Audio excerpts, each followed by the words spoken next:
Seseorang yang mengenal Kristus bukan melulu khotbahin orang tentang Kristus, namun lebih tepatnya melihat segala sesuatu dari kacamata lensa Kristus. Ada banyak orang beragama datang ke gereja paham doktrin A, doktrin B, tapi waktu mereka khawatir, mereka nggak pakai kacamata Kristus. Mereka pakai kacamata dunia. Kristus tidak menjadi lensa. Mereka bingung mengatasi kekhawatiran. Namun orang yang memiliki hasrat terhadap Kristus dan mengenal Kristus, bagaimana cara mengatasi kekhawatiran? Anda datang kepada Yesus. Anda renungkan apa yang Kristus lakukan melalui karya salibnya. Anda akan lihat apa yang Kristus katakan mengenai kekhawatiran. Bagaimana caranya mengatasi kepahitan? Anda datang kepada Yesus. Anda akan melihat Tuhan, Engkau adalah sang hakim, tapi rela dihakimi, divonis bersalah demi aku yang bersalah. Siapa aku Tuhan? Kok bisa aku yang mestinya bersalah menerima pengampunan? Sehingga kalau ada kepahitan dalam hatimu, engkau melihatnya dari kacamata Kristus. Apakah kita melihat kehidupan melalui lensa kacamata Kristus? Sehingga cara pandang kita sejalan dan selaras seperti apa yang Kristus lihat. Banyak orang yang ngomong sama saya, Pak, ternyata jadi Kristen itu berat ya, enggak seperti yang dikatakan pendeta-pendeta. Katanya kalau jadi Kristen itu damai. Katanya kalau kenal Kristus itu diberkati hidupnya gitu ya. Saya jadi Kristen hidupku tambah soro, Pak.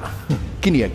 Saudara mau jadi orang Kristen, mau jadi non-Kristen, gak punya agama sekalipun, semua pasti punya tantangan, betul atau enggak? Tapi waktu saudara hidup di dalam Kristus, semua tantanganmu itu jadi bermakna. Semua pergumulanmu itu ada maknanya. Karena begini saudara, pergumulan, tantangan, bahkan penderitaan itu diizinkan Tuhan di dalam hidup kita. Untuk apa? Mengekspos semua bagian hidup kita yang butuh dijamah dan diproses oleh kuasa kebangkitan Kristus. Nah, kapan kita punya kesempatan menyalipkan daging? Waktu ada pergumulan, waktu ada penderitaan, waktu ada tantangan. You have a choice. You want to choose Christ? Semua nafsumu kamu serahkan kepada Tuhan dan pandang salib. Jadi saudara, bersukacitalah jika Anda bergumul. Bersukacitalah kalau kamu mengalami tantangan, bahkan penderitaan, karena itu bisa jadi alat Tuhan untuk mengekspos semua bagian hidup kita yang butuh kuasa kebangkitan Kristus. Saudara, kalau saudara perhatikan, salib Protestan itu kosong. Tidak ada tubuh Kristus tergantung di sana. Kenapa? Karena salib Protestan adalah lambang kemenangan Yesus atas maut. Karena Yesus sudah menang atas maut dan dia bangkit. Dan melalui kebangkitannya, melalui salib yang sudah kosong ini, kita menerima keutuhan. Kita menerima kemenangan. Kita menerima ketenangan, pengharapan, pemulihan, dan keselamatan. Waktu Petrus disalib terbalik, menurut dunia itu bukan happy ending. Waktu Rasul Yohanes dicelupkan di dalam oli yang panas sampai tubuhnya melepuh semua, dan dia dibuang di Pulau Patmos sendirian. Waktu dia menulis kitab surat Yohanes dan